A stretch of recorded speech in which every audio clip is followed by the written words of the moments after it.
Hey guys, Dave here. Today we're going to talk about what are Sigma male traits and is the Sigma better than the Alpha? Let's begin. A Sigma male is a type of man in the social hierarchy who prefers to exist outside of society's usual social hierarchy systems. Sigma males share many characteristics with the Alpha stereotype, but their proclivity to blur the boundaries of these hierarchies distinguishes them from everyone else. Above all, the archetypal Sigma male is characterized by his inclination to reject modern society's social dominance hierarchies. Now, these Sigma gentlemen take a more solitary course. They are often referred to as lone wolves or wanderers. The socio-sexual hierarchy is a system for explaining how men and boys interact with one another and organize themselves into various archetypes. Now, these archetypes classify men based on who they are, how they act, and what their natural tendencies are, and how women view them in the sexual marketplace. So let's answer that question we know you've come to ask. Are you a Sigma male? And on top of that, is the Sigma better than the Alpha? Let's dissect this issue here and clarify it for you. The precise position of the Sigma male stereotype in modern socio-sexual hierarchy is rather contentious. But in essence, it represents a man who goes his own way, living as a lone wolf. So first, we need to take a step back and examine how the various male archetypes interact with one another.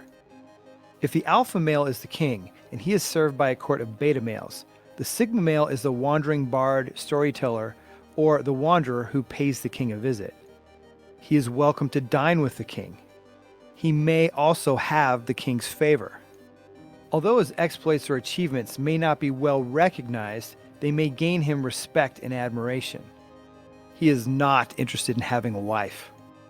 Instead, he gets with the most beautiful women in the king's court and then departs as soon as he arrived to begin his journey again.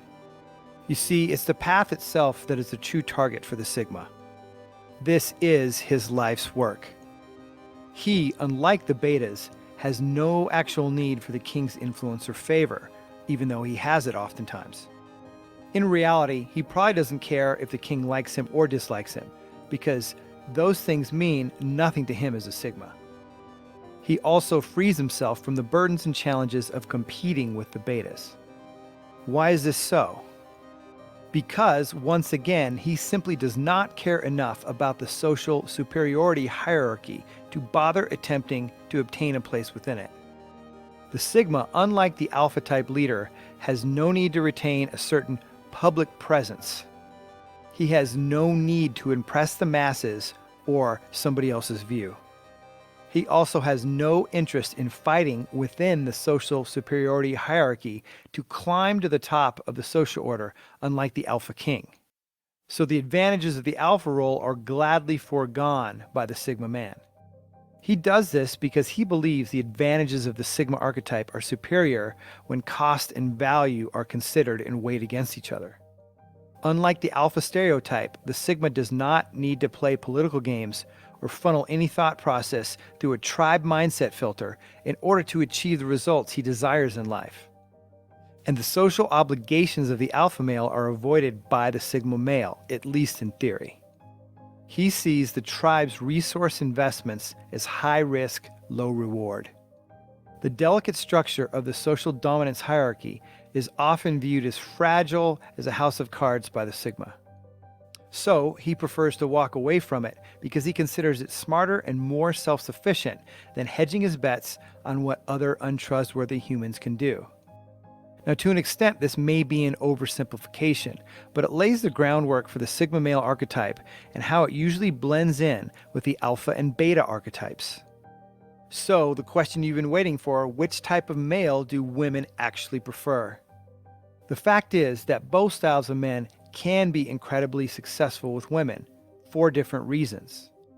Alpha males have a lot of strength and status.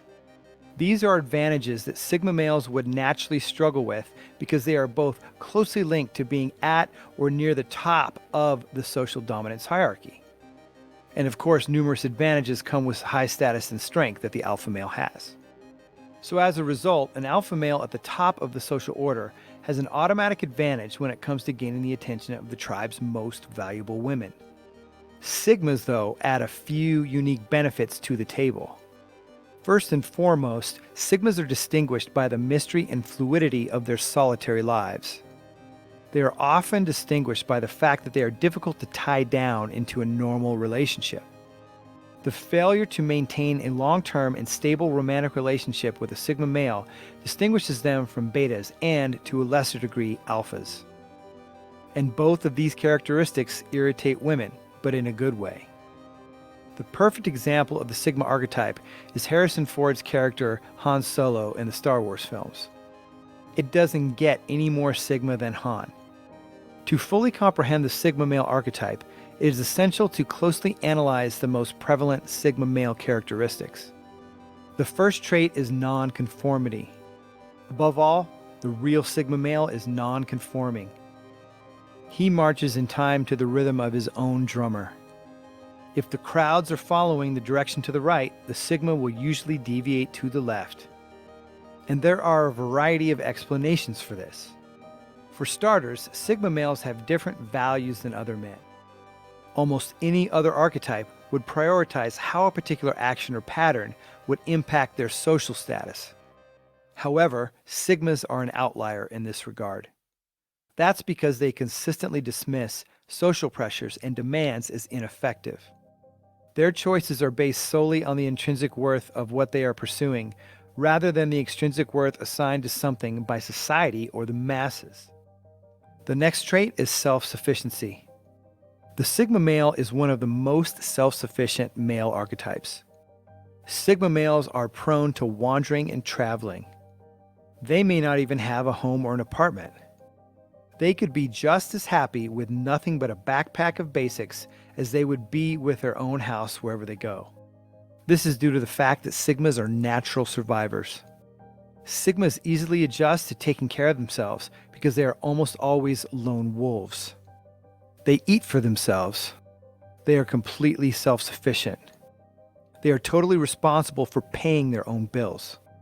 They provide their own company, nurturing companionship and worth in life. The third trait, we have independent integration. That means that Sigmas fit well within social dominance hierarchies without being reliant on them. They often may have regular employment. They can also spend time with friends, family, and/or potential dating partners, no problem. And both of these circumstances necessitate some degree of assimilation into their respective social superiority hierarchies, and the Sigma male rises to the occasion admirably. But make no mistake about it, he is also capable of breaking free from these hierarchies anytime. In other words, he will go to work and do his job diligently. But he is never reliant on his manager, coworkers, or concerned with profits to sustain his life or happiness. If he grows bored of that particular job, he can easily leave. And even though he is liked and valued by the other members of such hierarchies, he instinctively avoids entangling himself in a way that makes getting away from these hierarchies difficult for him. This is the Sigma male's essence. He's still ready, willing, and able to walk away and go it alone. Now, the fourth trait is adaptability. By nature, Sigma males are highly adaptive. In reality, their adaptability is often so normal and persuasive that they offer the impression of true assimilation into the hierarchy. A Sigma male, for example, who begins attending Catholic church services may begin to wear a crucifix, carry a rosary, and follow Catholic rites. He could also attend activities on a daily basis, just like any other member of the church. But don't confuse temporary social engagement with irreversible assimilation into the hierarchy. This is what distinguishes the Sigma from the Alpha.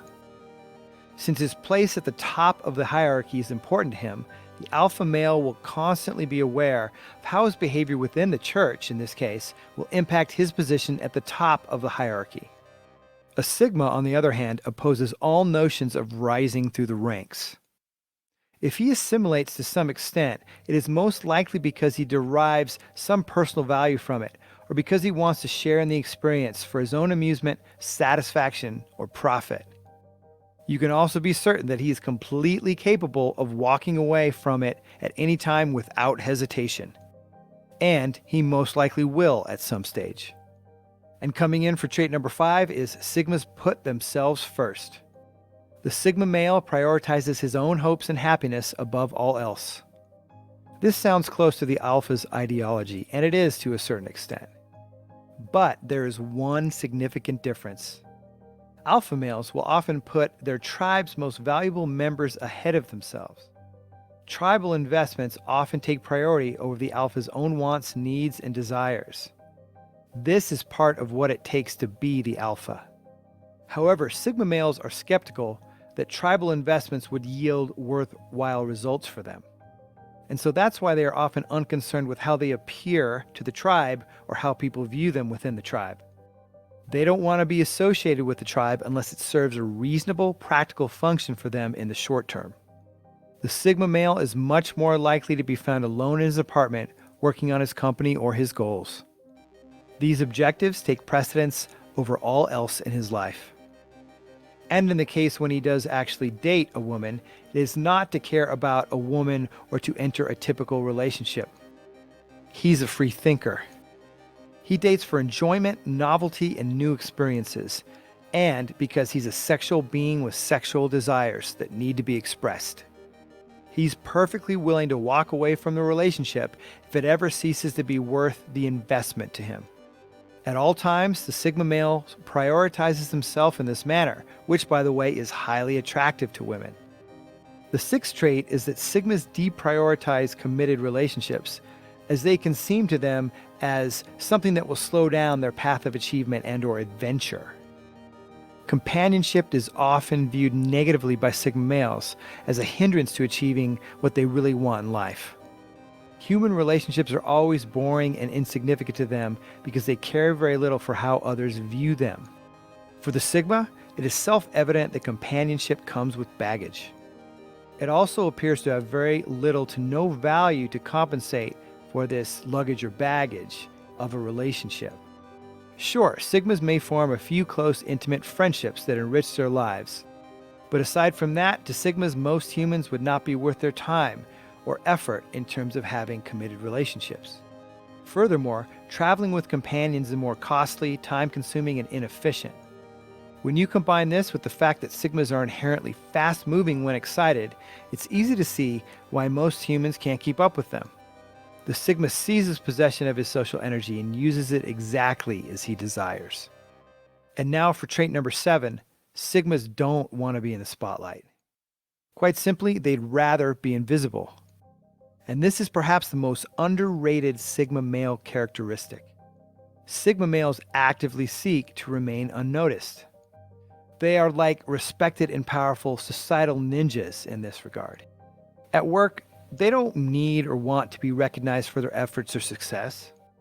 They would much rather be left alone to carry out their responsibilities in peace. They just don't seek to be in the spotlight.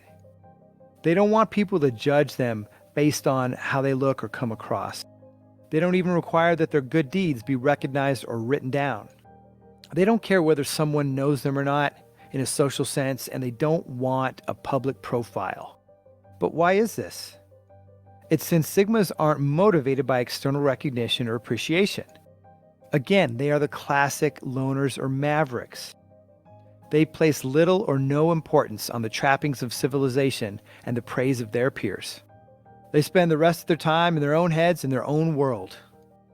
They don't go to other countries to brag to their peers about it like other types of males often do. They're just as likely to fly somewhere, return home, and never tell anyone about it. They don't write blog posts or post on social media in the hopes of being famous or influential. And if they do write a blog post, it's because they wanted to express themselves creatively and for their own pleasure. Most importantly, do not misinterpret the Sigma's rejection of society as a reaction to being hurt or alienated. That actually is an Omega male trait and should not be confused with the Sigma action. So Sigmas do not reject society because they have been wounded and are now avoiding or feeling sorry for themselves. Sigmas, unlike Omegas, have not given up on humanity out of resentment. They reject society for one and only one reason. They were never all that interested in the first place. So, do you fit into being a Sigma or not? Feel free to leave a comment below if you feel that you fit into a Sigma or not, or if you know somebody who does. And remember to like, subscribe, hit the notification bell, and we'll see you next video.